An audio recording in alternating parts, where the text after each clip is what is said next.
Warning: the following video contains explicit language which may be offensive to some viewers or inappropriate for children. The content within this video is intended for mature audiences only.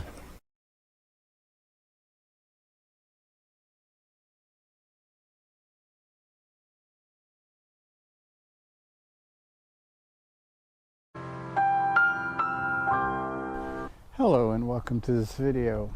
I hope everyone's doing well, hoping all your trials and tribulations are at a minimum. I also want to thank everyone who watches the videos, comments, likes, subscribes. Your efforts they go noticed. I do notice them. And I thank you for them. They are much appreciated.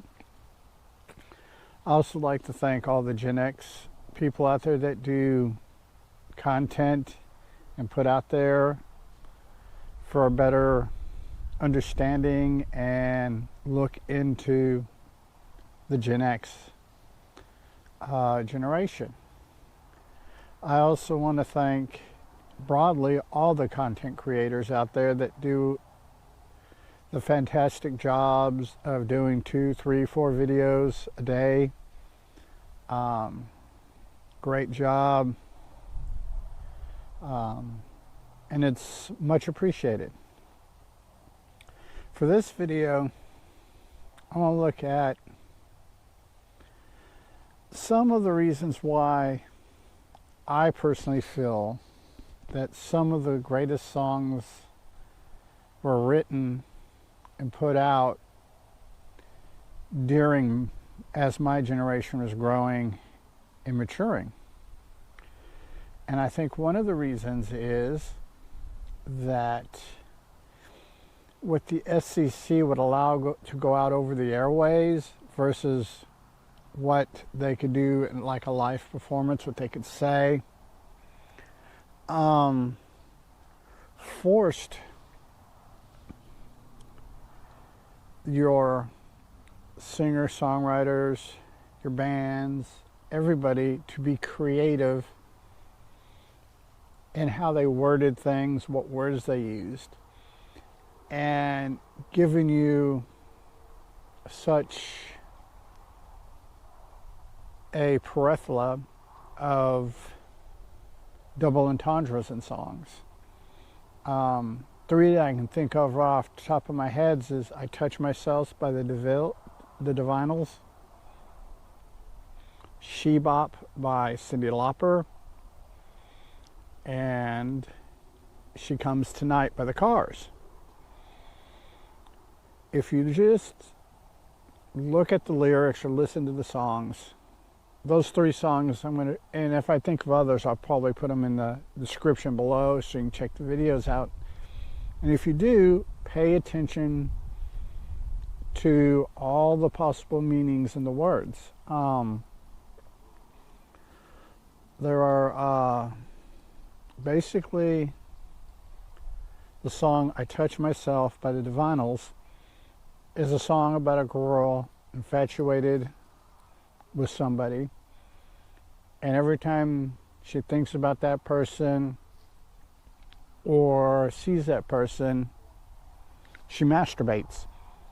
And it's just one of those sinuses, weather change, got my sinuses messed up. And if you listen to the lyrics, just take everything at face value. It's not that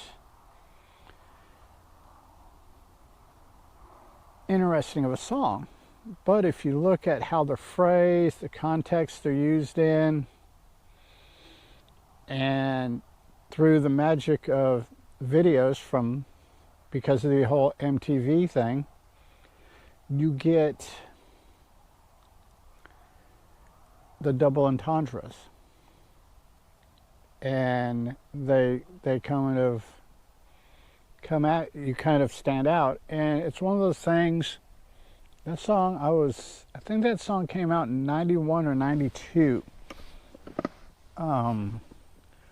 Not real sure. I'd have to double check it. If somebody knows, leave it in the comments. I just can't remember offhand. And a very 80s song, actually two very 80s songs that really resonate or really have the double entendre. She Bop by Cyndi Lauper. It's basically about a teenage girl looking at magazines of really hot men or seeing hot men and basically masturbating. Yes, another masturbatorial song. And it goes through all the things that people tell her about going blind if you play with yourself and stuff like that. And like I said, if you just take the lyrics at face value, you're like, oh, okay, you know, whatever this she bop is. But if you understand the double entendre there, you understand she's talking about playing with herself just for the pleasure of a climax. It's a really interesting song. The video that I really like that Cyndi Lauper did with the video has to do is when she performed it live in Japan, and that song just highlights that video, I should say. That video just highlights all the double entendres in that song.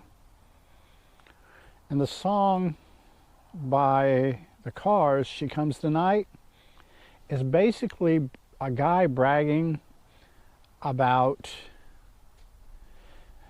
bringing his girl to orgasm. And the spelling they use is C-O-M-E-S, because that's what what was allowed at that time when those songs came out. The C-U-M-S would have blackballed that song just right from the word go. But if you listen to the lyrics, you pay attention, it's basically a guy bragging to his friends about the technique he uses to bring his girl to orgasm. You know, and because they're in love or in deep lust, she's into it, he's into it, everyone has an orgasm, everyone's happy. Those are just very interesting songs. Another song that I just thought of is Dancing with Myself by Billy Idol. That song is basically about a guy going out to a club, getting all hot and bothered, doesn't pick up a woman, and goes home and plays with himself. But when you listen to the song, like the other three, it's all double entendre. It's all, I'm going to say this, wink, wink, but this is what I really mean. It's in our songs in the 80s, because of FCC regulation, and in the 80s, Reagan years, especially the Reagan years, and even the first George Bush, that from basically 80 till 92, 93, when Clinton came into office, you had this hard, conservative, religious, Christian religious values. And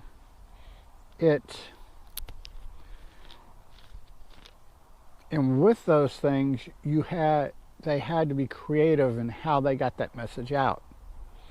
How that a woman's orgasm is just as important as a man's orgasm. And it's I think as we moved and things became a little bit more liberal, a little bit more loose, and singer-songwriters and stuff like that didn't have to be as creative. Therefore, allowing for more overt references. Two other great songs to check out is Lola by the Kinks, which is basically about a man goes to the bar and gets infatuated with a transgender woman. And this one is a little bit more, if you're looking for it, you go, oh, okay. You see in the different lyrics about, one of the lyrics is, it blew my mind, or something along the line. I can't remember the exact lyric, but it's right around, the message is, she blew my mind because she walked like a woman and talked like a man. And that there are hints all throughout the song about this guy who's infatuated with a transgender woman. And it's actually a really interesting song. A song from the 70s that is completely overt, and it's actually a good song. It's got a good melody, and that's Walk on the Wild Side by Lou Reed. And that song is about transgender, three or four different transgender women, and how sex and drugs and stuff like that of the late 1970s, because Lou Reed hung out with like Andy Warhol, Truman Capote, and that whole group. And that song is very overt, but it was blackballed for the longest time. It was kind of an underground thing, and it's only been recently, probably with the advent of YouTube and people becoming more and more aware of the LGBTQ plus community, that this song is resurfacing. But that song in the late 1970s was just torrid. I mean, it was just one of those things you didn't sing about stuff like that. And it's an interesting song. And for the fact that it was made in the late 1970s, transition from the, I want to say either Nixon or Ford was president at the time. But these songs and this music, and there's tons of others that have these double entendres in them. Some of them are more overt, but they're camouflaged with a really good melody or a really good harmony. So you're paying attention, a lot of people will be paying attention to the music and not the lyrics. Like, I remember when Eric Clapton's song Cocaine came out, and that song just, radio stations, were like, we can't play this, he's talking about drugs. And it's because of people that, like Eric Clapton, that pushed this boundary, that we have the freedoms, or musicians had the freedoms that they have now to have explicit drug use, explicit sexuality, and stuff like that in their songs. But they all go back to the songs 70s and 80s, early 90s, in which these subjects, this material was all forbidden. You didn't talk about it in public. You didn't sing about it on the airways. And they snuck them out to us. And I will freely admit that the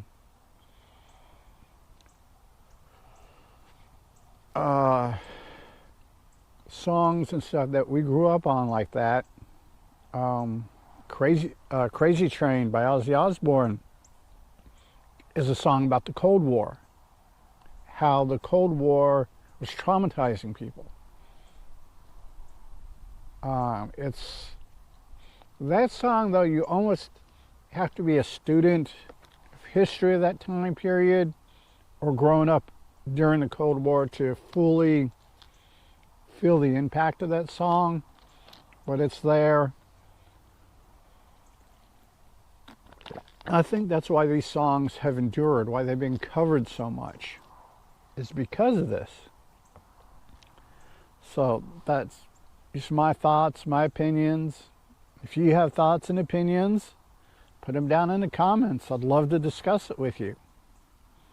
So until next time, peace.